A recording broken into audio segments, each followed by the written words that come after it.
प्रिय छात्र छात्राओं, सुप्रभात। आज इस वीडियो में मैं उपस्थित सुरेश चंद्र और आप सभी का हार्दिक स्वागत व अभिनंदन है। बच्चों, आज हमारी कक्षा 9th में यानी कक्षा 9 में हिंदी जो हमारी पुस्तक है कृतिका नाम की, उसमें पाठ 2 मेरे संग की औरतें, मेरे संग की औरतें, ये कहानी का आज हम सब लोग यहाँ अध्ययन करने के लिए इस वीडियो में उपस्थित हैं। आप शुरू से अंत तक पूरी वीडियो को देखिए और समझिए। बच्चों, ये कुछ कठिन शब्दार्थ पाठ में आए हुए हैं, उनके मैंने यहाँ अर्थ राइट कर दिए हैं। ये भी आप अपनी कॉपी पर नोट करेंगे और याद करेंगे, लर्न करेंगे, क्योंकि एग्जाम में ये भी पूछे जाते हैं। छात्रों, इस पाठ की लेखिका जो हैं वो मृदुला गर्ग जी हैं। मेरे संग की औरतें, तो देखिए कितना अच्छा पाठ है, कितनी अच्छी कहानी है। इसके बारे में लेखिका मृदुला गर्ग जी ने कितना सुंदर वर्णन किया है। तो मैं आज आपको संक्षेप में थोड़ा बताना चाहूँगा इस चैप्टर के बारे में, यानी सारांश क्या है वो आप ध्यान पूर्वक सुनिए, तो आपकी समझ में निश्चित ही आएगा। अगर ध्यान से नहीं सुना, इधर उधर माइंड को ले गए तो फिसल सकता है। बच्चों, प्रस्तुत ये संस्मरण जो है, इस संस्मरण में लेखिका ने अपने परिवार की औरतों के विषय में उनके व्यक्तित्व एवं स्वभाव पर प्रकाश डालने का प्रयास किया है। लेखिका ने अपनी नानी को तो देखा नहीं था, परंतु उनके विषय में सुना बहुत कुछ था। देखा बिल्कुल नहीं था, लेकिन सुना बहुत कुछ था। लेखिका को पता चला कि उसकी नानी परंपरावादी, अनपढ़ और पर्दा प्रथा वाली औरत थी।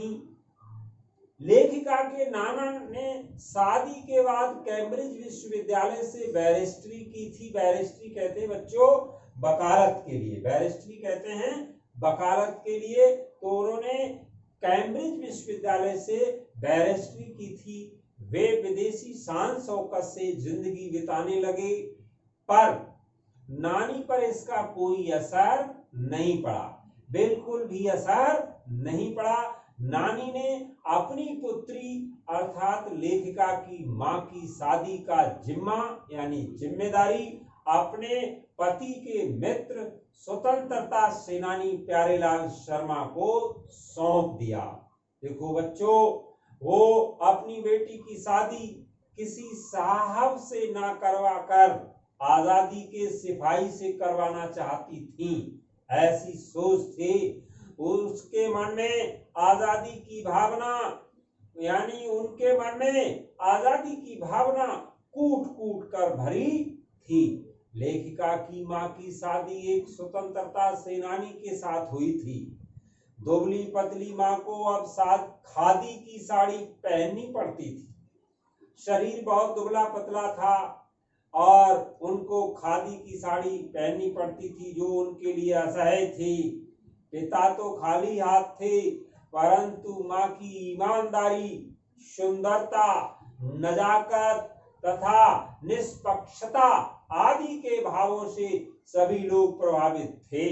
बच्चों, लेखिका मृदुला गर्ग, लेखिका ने अपनी मां को कभी भारतीय मां जैसा नहीं पाया। वो घर परिवार और बच्चों के खान पान आदि में अधिक रुचि नहीं लेती थी। उन्हें पुस्तकें पढ़ना और संगीत सुनने का बहुत शौक था। उनमें 2 गुण विशेष रूप से मौजूद थे बच्चों। एक, कभी झूठ न बोलना, और दूसरा, वे एक की गोपनीय बात को दूसरे पर जाहिर नहीं होने देती थी। वो किसी की बात को आउट नहीं करती थी। इनके कारण मां को घर में आदर तथा बाहर वालों से दोस्ती मिली थी। बच्चों, लेखिका की परदादी को लीक से हटकर चलने का बहुत शौक था। उन्होंने मंदिर जाकर मन्नत मांगी कि उनकी पतोहू का पहला बच्चा लड़की हो, और उनके इस ऐलान को सुनकर लोगों के मुख खुले के खुले रह गए। वाह, ये क्या बात कह रही हैं, ऐसा ऐलान कर दिया उन्होंने। तो बच्चों, जब 1947 में भारत हमारा स्वतंत्र हुआ था, तब लेखिका को टाइफाइड हो गया था। ये बुखार होता है, मलेरिया बुखार टाइप का, इसलिए वो स्वतंत्रता दिवस समारोह में शामिल ना हो सकी। लेखिका की चारों बहनें इस बात को लेकर कभी हीन भावना की शिकार नहीं हुई कि वे लड़की हैं। बच्चों, अगर जज्बा हो तो लड़का हो या लड़की, कोई बात नहीं है। काम करने वालों के हौसले बुलंद होते हैं और वो समाज में अपना स्थान बना लेते हैं। ऐसा ही इनके यहाँ हुआ। इस कहानी में ऐसा वर्णन है। लेखिका की बड़ी बहन मंजुला भगत थी। दूसरे नंबर पर लेखिका थी जिनका नाम बच्चों उमा था।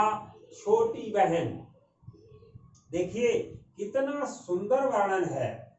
उनकी छोटी बहन का नाम क्या था? चित्रा था। उससे छोटी रेणु और अचला थी। 5 बहनों के बाद एक भाई पैदा हुआ था जिसका नाम था राजीव, जिसका नाम था राजीव। बच्चों, रेणु का स्वभाव विचित्र था। लेखिका की तीसरी बहन चित्रा पढ़ने में कम, पढ़ाने में अधिक रुचि लेती थी, इसलिए उसके अंक कम आते थे और उसके शिष्यों के ज्यादा अंक आते थे।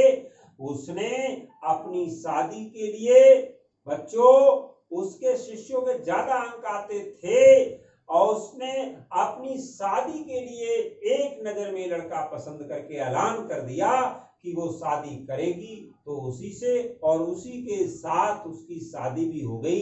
तो ऐसा मैंने आपको थोड़ा संक्षेप में बताने का प्रयास किया है। अगर आपने ध्यान से सुना होगा तो निश्चित रूप से समझ में आया होगा और पाठ को पढ़ लेंगे तो ज्यादा समझ में आ जाएगा। कुछ कठिन कठिन शब्दार्थ हैं, वो मैं यहाँ रीड कर रहा हूँ, आप लोग ध्यान से सुनिए और समझिए।